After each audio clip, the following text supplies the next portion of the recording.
Hi, ഞാൻ doctor Jayaganesh. ഒരു 5ാം ക്ലാസ്സിൽ പഠിക്കുന്ന കുട്ടി നമ്മുടെ അടുത്ത് വന്നു. കഴിഞ്ഞ കുറേ ദിവസങ്ങളായിട്ട് കുട്ടിക്ക് തലവേദന, ഛർദി, വയറ്റിളക്കം എന്നീ ബുദ്ധിമുട്ടുകളൊക്കെ ആയിട്ട് പ്രസൻറ്റ് ചെയ്തതാണ്. അപ്പോൾ സ്കൂൾ വിട്ട് കഴിഞ്ഞ് വന്നു കഴിഞ്ഞാൽ ഭയങ്കരമായ ക്ഷീണം. അപ്പോൾ അത് കാരണം ഇടയ്ക്കിടയ്ക്ക് സ്കൂളിൽ പോകാൻ പറ്റാതെ ആവുക, ലീവ് ആവുക, അങ്ങനെയൊക്കെ പാരൻസിന് ഭയങ്കര കംപ്ലയിൻറ്റ്സ്. അപ്പം കുട്ടീനെ പരിശോധിച്ച് നോക്കിയതിൽ പ്രശ്നമൊന്നും കണ്ടില്ല. പിന്നെ അതിൻ്റെ കൂട്ടത്തിൽ ബ്ലഡ് ടെസ്റ്റൊക്കെ ചെയ്ത് നോക്കി, അതെല്ലാം നോർമലാണ്. ഇതൊരു കേസ്. രണ്ടാമതൊരു സിനാരിയോ, ഒരു 38 വയസ്സുള്ള ഒരു ഫീമെയിൽ, 2 കുട്ടികളുടെ അമ്മയാണ്. അപ്പം ഈ ഇടയ്ക്കായിട്ട് അവർക്ക് ഭയങ്കരമായിട്ട് ശരീരവേദന, തലവേദന, പനി പോലുള്ള ബുദ്ധിമുട്ട്, ഇടയ്ക്കിടയ്ക്ക് വയറ്റിളക്കം, ഇടയ്ക്ക് വയറ് വേദന വരുന്ന അവസ്ഥ, ഇങ്ങനെയെല്ലാം കണ്ടു. അപ്പം ഇവരും കുറേ ടെസ്റ്റൊക്കെ ചെയ്ത് നോക്കി, പരിശോധനയൊക്കെ ചെയ്ത് നോക്കി, അതിലൊക്കെ നെഗറ്റീവാണ്. കുറേ ഡോക്ടർമാരെ കാണിച്ചു, എന്നിട്ടും ഒരു സൊല്യൂഷൻ ഇല്ല. കഴിഞ്ഞ 3-4 മാസമായിട്ട് ഈ ബുദ്ധിമുട്ട് അവർക്കുണ്ട്. എന്താണ് ഇതിൽ കാരണം?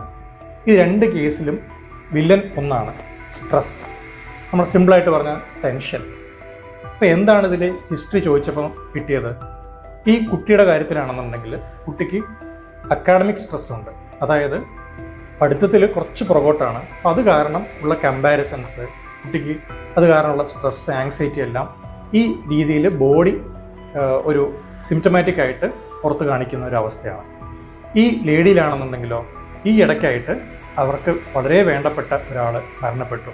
അപ്പോൾ അത് കാരണം കുടുംബത്തിലെ ഫൈനാൻഷ്യൽ ബേർഡൻ മൊത്തം അവരുടെ തലയിലാണ്.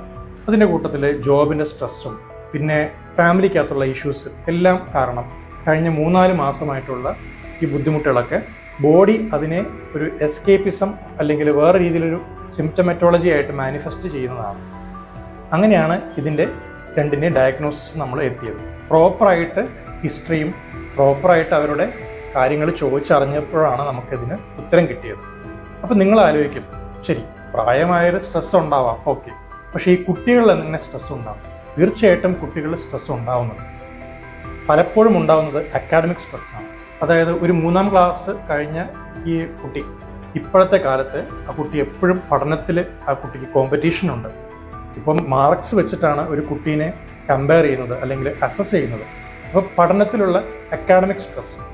രണ്ടാമത് ആ കുട്ടി തന്നെ സ്വയമായിട്ട് അപ്പിയറൻസ് വെച്ച് പലപ്പോഴും കമ്പയർ ചെയ്യുന്നുണ്ട്. അപ്പോൾ എനിക്ക് ആ കുട്ടീൻ്റെ അത്ര മുടിയില്ല, എനിക്ക് അവൻ്റെ അത്ര ഭംഗിയില്ല, എനിക്ക് മസിൽ കുറവാണ്, എനിക്ക് പൊക്കം കുറവാണ്, എനിക്ക് വെയിറ്റ് കുറവാണ് എന്നിങ്ങനെയെല്ലാം അവരുടെ കാഴ്ചപ്പാട് വെച്ചിട്ട് അവർ തന്നെ കമ്പയർ ചെയ്യുന്നു.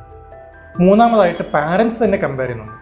കണ്ടില്ലേ, മറ്റേ ആളുടെ മോനെ കണ്ടില്ലേ, അവന് നിൻ്റെ അത്ര പോലും സൗകര്യങ്ങളില്ല, എന്നിട്ടും അവന് നിന്നെക്കാട്ടിലും മാർക്കുണ്ട്, നിനക്ക് എന്ത് കുറവാണ് ഇവിടെ ഉള്ളത് എന്ന് പറഞ്ഞ് പാരൻസ് തന്നെ സ്ട്രെസ് കൊടുക്കുന്നു, പ്രഷറൈസ് ചെയ്യുന്നു. ഈവൻ സിബ്ലിങ്സ് തമ്മിൽ തന്നെ കമ്പാരിസൺ ഉണ്ടാവുന്നുണ്ട്.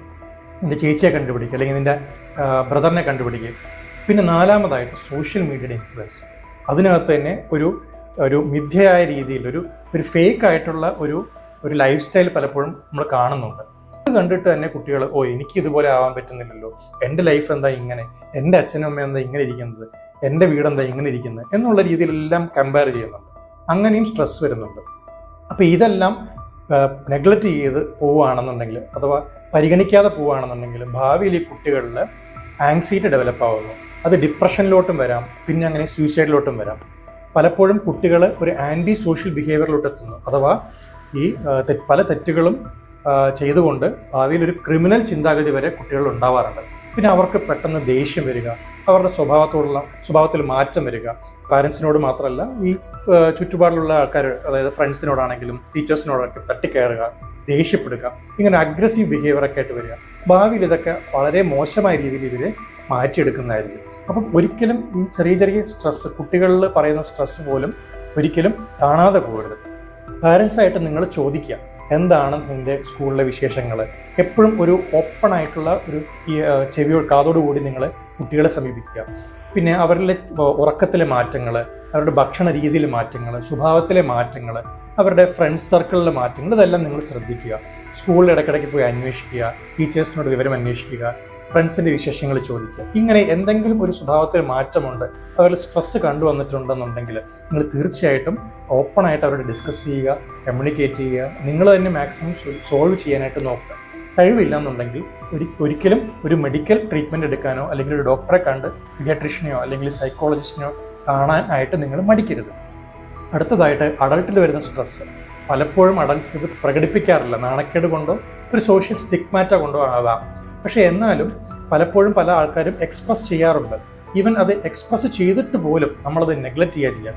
അതായത് എനിക്ക് കുറച്ച് വിഷമമുണ്ട്, കുറച്ച് ദിവസമായിട്ട് ഭയങ്കര മൂടിയാണ്, എനിക്കൊരു വെർത്ത്ലെസ് ആയിട്ട് തോന്നുന്നു, എനിക്ക് ലൈഫ് ഒരു പ്രതീക്ഷയായിട്ട് തോന്നുന്നില്ല, ഒരു പ്രതീക്ഷയില്ല ലൈഫിൽ എന്നെല്ലാം പറയുമ്പോൾ പോടാ നിനക്കൊക്കെ എന്താ പ്രശ്നം, അപ്പം ഞാൻ എന്താ ചെയ്യേണ്ടത്, നിനക്കൊക്കെ ഇങ്ങനെ ഉണ്ടായിട്ട് എന്നെല്ലാം പറഞ്ഞ് നമ്മൾ പലപ്പോഴും അതിനെ തള്ളിക്കളയാറാണ് ചെയ്യുന്നത്. ഒരിക്കലും അങ്ങനെ ചെയ്യരുത്. അതൊരു വാർണിംഗ് സൈനാണ്. ചിലപ്പോൾ അടുത്ത നിമിഷം, അടുത്ത ദിവസം തന്നെ നിങ്ങൾക്ക് നിങ്ങളുടെ ആ സുഹൃത്തിനെ നഷ്ടപ്പെട്ടേക്കാം. പലപ്പോഴും നമ്മൾ ഇങ്ങനത്തെ വാർത്തകൾ കേൾക്കാറുണ്ട്. ചിരിച്ച് കളിച്ച് നടന്നിരുന്ന ഒരാൾ അടുത്ത ദിവസം തന്നെ സൂയിസൈഡ് ചെയ്ത് മരണപ്പെടുക എന്നുള്ള വാർത്തയെല്ലാം ഇപ്പോൾ കോമൺ ആണ്. അതുകൊണ്ട് ഒരിക്കലും അവരെ ഉപേക്ഷിക്കരുത്, അവരെ സപ്പോർട്ട് ചെയ്യുക. പറ്റുമെങ്കിൽ അവരെ ഒരു മെഡിക്കൽ ട്രീറ്റ്മെൻറ്റിലോട്ടോ അല്ലെങ്കിൽ ഒരു കൺസൾട്ടേഷനിലോട്ടോ ഡോക്ടറെ കൊണ്ട് കാണിക്കുന്ന രീതിയിലോ ചെന്ന് അവസാനിപ്പിക്കുക. അതെങ്കിലും നിങ്ങൾ ചെയ്യുകയാണെങ്കിൽ അത് വലിയൊരു പുണ്യപ്രവൃത്തിയായിരിക്കും. അപ്പോൾ എപ്പോഴും നമ്മളൊരു ഓപ്പൺ ബുക്കായിട്ടിരിക്കുക. അവർക്ക് തോന്നണം, ഓക്കെ ഇവനോട് അല്ലെങ്കിൽ ഇവളോട് വന്ന് പറഞ്ഞു കഴിഞ്ഞാൽ എനിക്കൊരു സൊല്യൂഷൻ കിട്ടും എന്നുള്ള രീതിയിലുള്ള ആറ്റിറ്റ്യൂഡ് നിങ്ങൾക്കുണ്ടെങ്കിൽ അത് തീർച്ചയായിട്ടും ഒരു ഗിഫ്റ്റാണ് നിങ്ങൾ ബാക്കിയുള്ളവർക്ക് കൊടുക്കുന്നത്. ഓക്കെ, തീർച്ചയായും സ്ട്രെസ്സിനെ ഒരിക്കലും നിങ്ങൾ മറച്ചു വയ്ക്കരുത്, സ്ട്രെസ്സിനെ ഒരിക്കലും നിങ്ങൾ അണ്ടർ എസ്റ്റിമേറ്റ് ചെയ്യരുത്. എപ്പോഴും ഒരു ഓപ്പൺ ബുക്കായിട്ടിരിക്കുക. സ്ട്രെസ്സ് കുട്ടികളിലാണെന്നുണ്ടെങ്കിലും തീർച്ചയായും അത് സോൾവ് ചെയ്തേ മതിയാകും.